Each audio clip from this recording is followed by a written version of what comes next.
Hey, welcome. Hello. Thank you for clicking. I've kind of trying to make this made this video like half a dozen times, but I have noticed over the last year or so, while I've been in this debate adjacent on social media, you often bump into people discussing the reasons that trans people give for why we transition and how they can often seem flaky or just lacking, or the most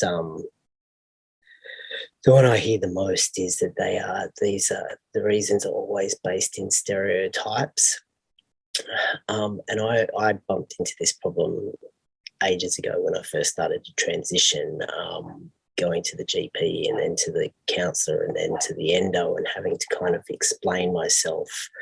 um, I discovered pretty quickly that I couldn't actually coherently verbalize this experience in in any real way, um, that was precise, or that didn't borrow from, like, I kind of have to, I kind of, in my case, I kind of found myself referring to the ways that other people would refer to me when they were interacting with me as a kid. Like I was very gender non-conforming as a kid, and all the way through, like I was just gender non-conforming the whole way through.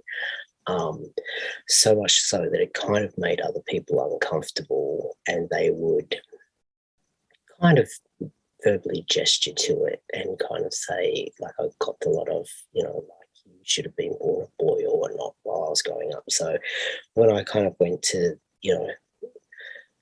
to start this process, I bumped into this really quickly, that you just like it just is, because it's an experience, it's very hard to articulate, and things have not really changed that much in the preceding decades. Like, I still am not really able to articulate this in a precise way, in a precise standalone way that conveys the reasons why, in not a, like, it's always in a roundabout way. Like, it's always kind of like this verbal gesturing to the ballpark of why you always end up referring to experiences that you had. And I kind of have come to understand over the years that possibly the reason that is because we don't really have any language that is dedicated to describing this process. So we always end up kind of borrowing language from other places, like, the tomboy term, or, yada, yada, yada. And those terms already have meanings and they're very well understood. So, like, I got called a tomboy a lot when I was a kid.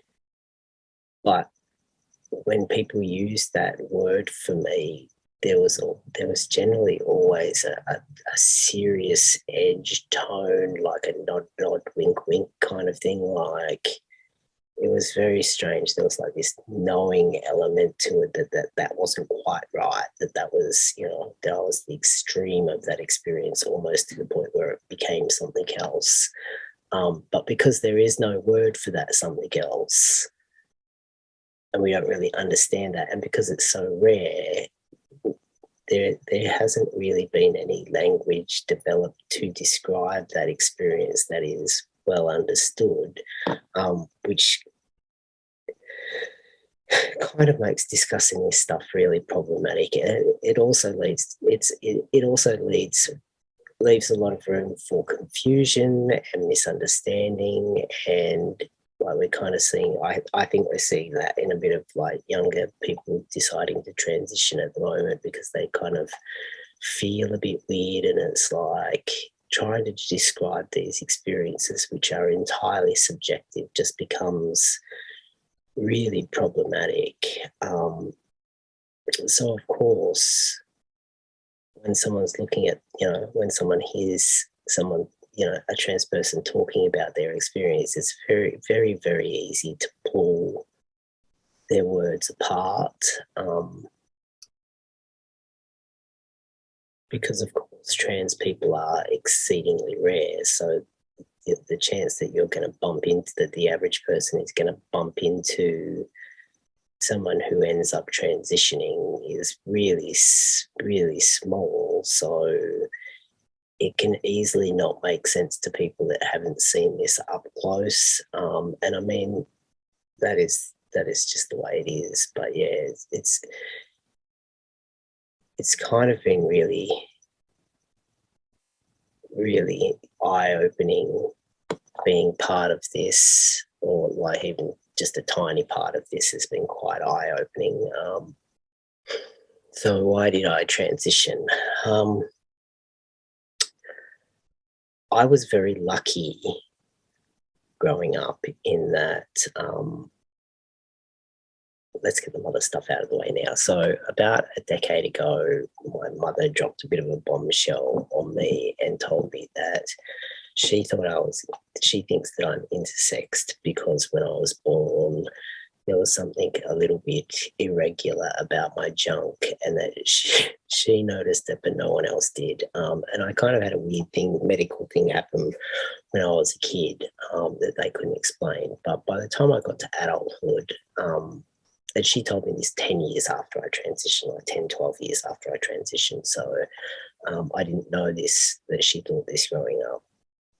So by the time I got to adulthood, there was, apart from the fact that I was excessively masculine, there wasn't really anything physically about me that would suggest that I was intersex. So when she told me this, I kind of took it to mean that this was her way, that she had noticed, everybody noticed, but this was her way of explaining her excessively masculine child to herself.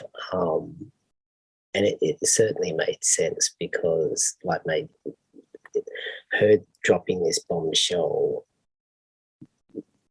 clarified a lot of things about my childhood, because so long as I was well behaved as a child and polite, like I was encouraged, like I was allowed to do whatever I wanted to do, like my interests were encouraged, my hobbies were funded to the best of her ability.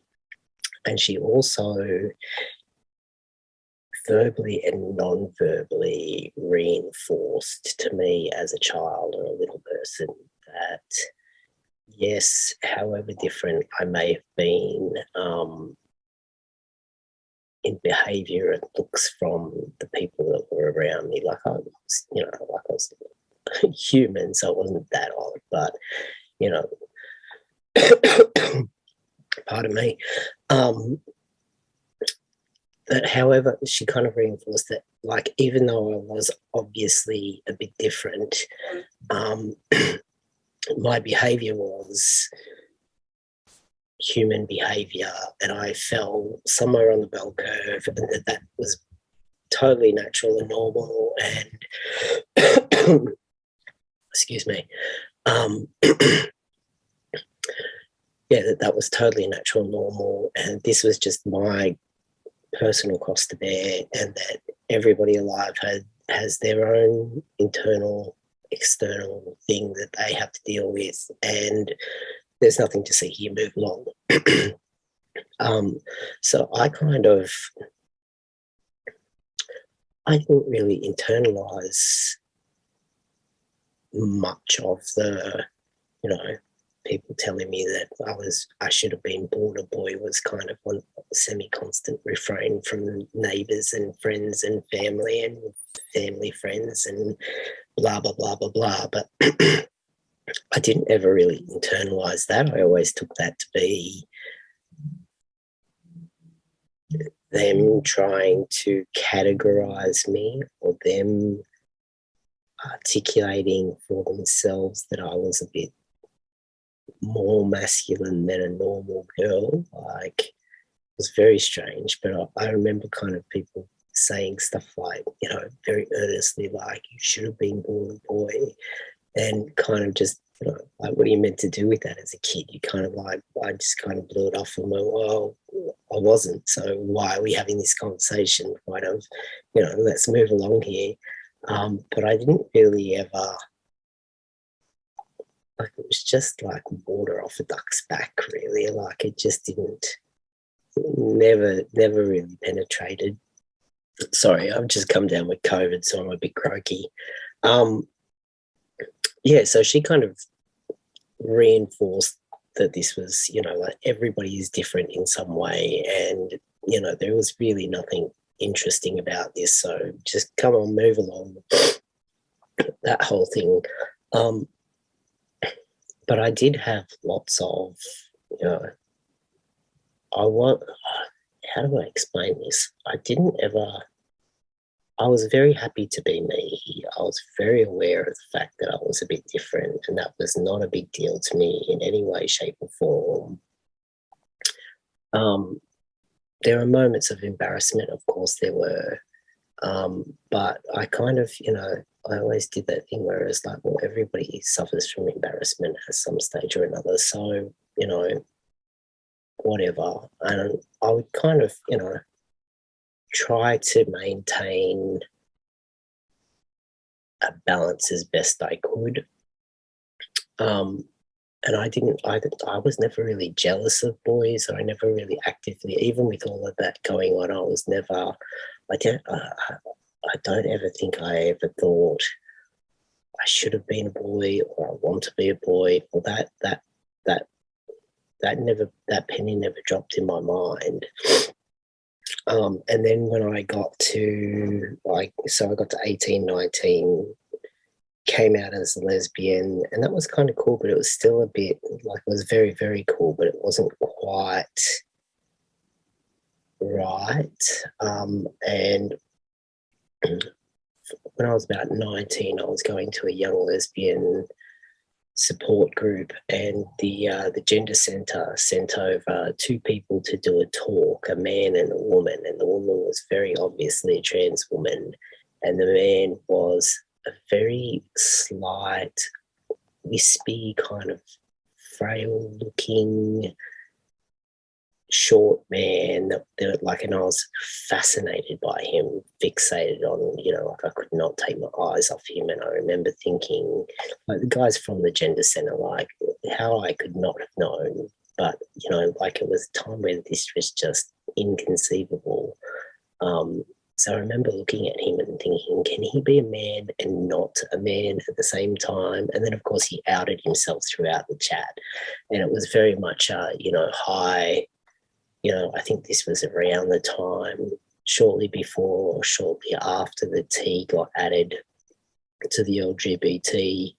So it was kind of like a meet and greet, we're part of the community, say hi if you're in the neighborhood, kind of, don't be afraid to ask us questions, kind of, grip and grin kind of thing.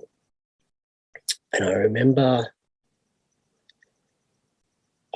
looking at him and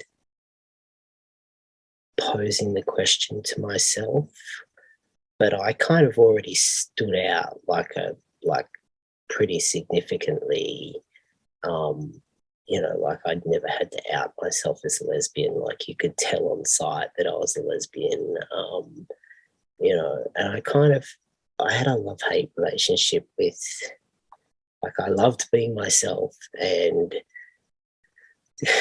didn't have a problem with it. And then from time to time, and I liked fucking with people as well. Like, when people would think I was a guy, and then I'd say something and they'd realize that I wasn't, and they'd freak out. I kind of liked fucking with people as well, in that way, like, not maliciously, but just kind of jibing at them a little bit and being, visibly different. I actually really enjoyed that. So I didn't transition to run away from that at all. That was actually a pretty big negative when I transitioned. Anyway, so I bumped into him, and I remember, like, it was like a 3-second kind of, like, ooh, is that the answer? And then I kind of was like, no, I don't need to look any weirder than I currently do. And then moved on and forgot all about, like, and he was a big deal. He was one of the first female to male transitioners in Sydney ever that came out of the lesbian community. So he's quite famous. to this day, famous and infamous because the lesbians been kind of split straight down the middle over him transitioning, because he was a big deal. He was an editor of a magazine. But yeah, so I kind of moved on with my life and forgot all about it. And then I would bump into these articles about lesbians taking testosterone, or novels where there was like a female butch character that transitioned, but they never really gave me a clear picture of what they were really talking about. Like I didn't really like that penny just didn't ever drop. Pardon me. And then when I got to 26, I saw a coffee table book of trans masculine, trans men transitioned, just, like a photo, like it was a bunch of photos of all of these guys in, different states of dress and undress. And I kind of realized that this was possible, and there's so many things that go into why I made this decision, and there are like lots of little simple things simultaneously and lots of really big things simultaneously, and things that I can't quite even get my brain around. Like I kind of know that they're there, but I can't articulate the thought completely. Yeah, it's very strange. I just instinctively knew from the moment that I saw that book that this was the right thing for me to do. And I was running, basically, like as soon as I knew that it was possible and that I would look like this and that I would pass.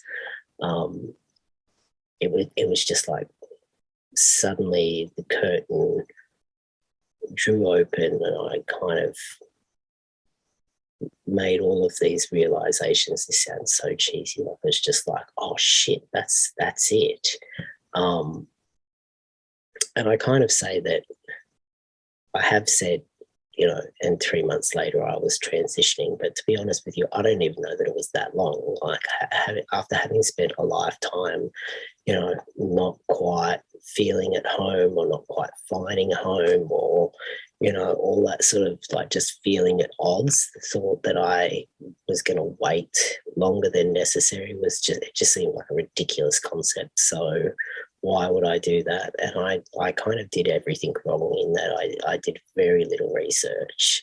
But thankfully, the friend that showed me this coffee table book, who transitioned 3 months ahead of me, had been looking into this for years and years and years and years and years. So if I had any questions, then he would, answer my questions. And, I kind of opted into, at the time that I went into like 2001, it was already kind of informed consent based in Australia, or in Sydney at least, at that point anyway. So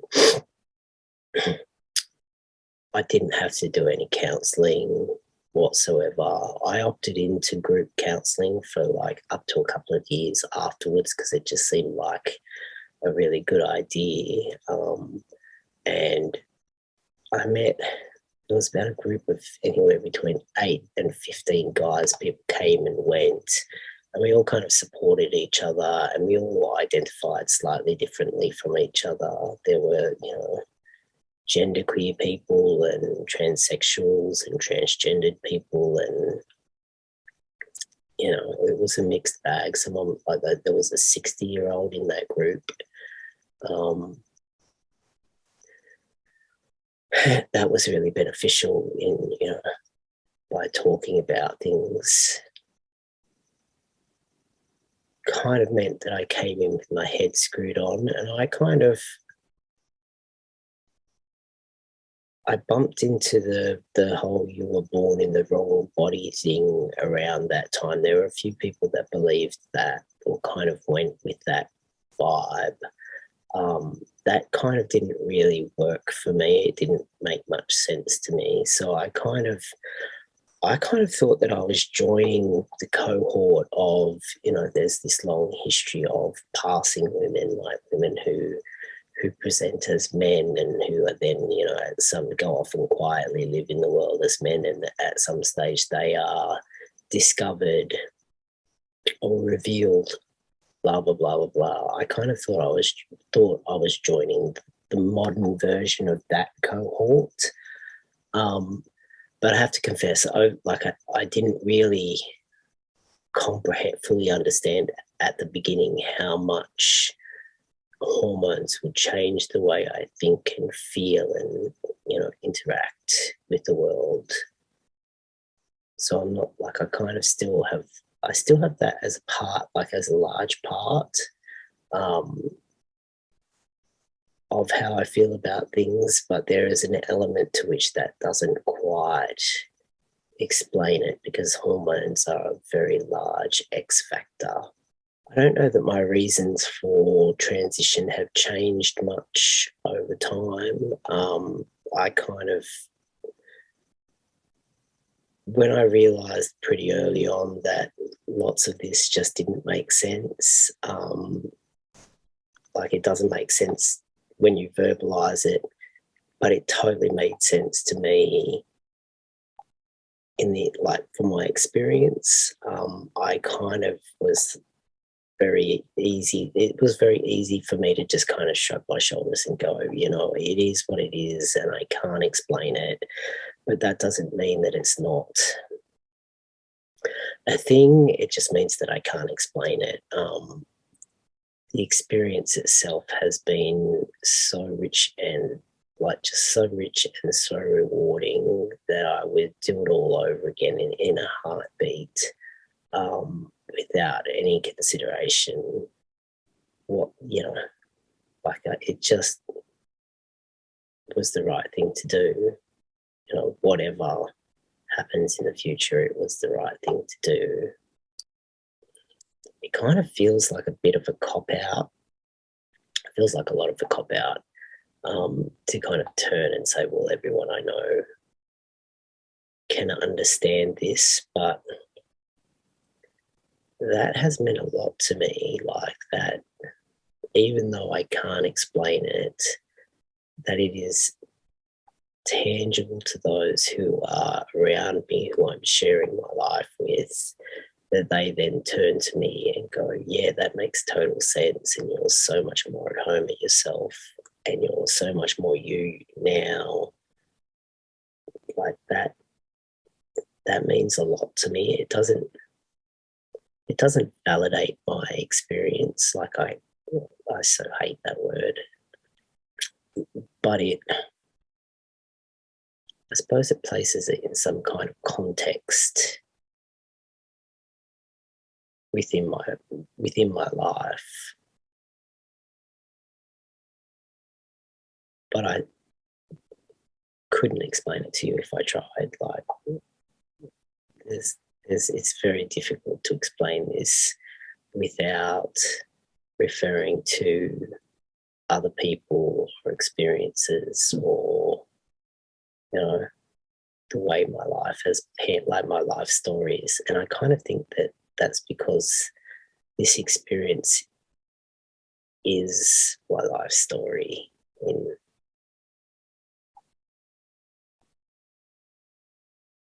just an instinctive way. If we don't have language that is specific to an experience, then how can we describe that experience? Like, that doesn't mean that experience isn't real. It just means we can't describe it. And I've kind of been watching a lot of Dr. Peterson lately. I've been watching his Bible series, which is really interesting. And with the event of AI, and there are a lot of things as human beings, there are a lot of things that we do, a lot of our motivations, a lot of the things that we take for granted, that we don't know why we do the things that we do. Like some of the most basic fundamental things, we can't get to the bottom of why we do this. Which is really, like, it's kind of confounding, like, cause you kind of think, with all of our technology, that we must know a lot more than we actually do, but there's not that much that we can actually fully pin down and nail out completely. And I kind of like that I can't explain this experience. I feel like if I could explain it, something would be lost somehow. I don't know.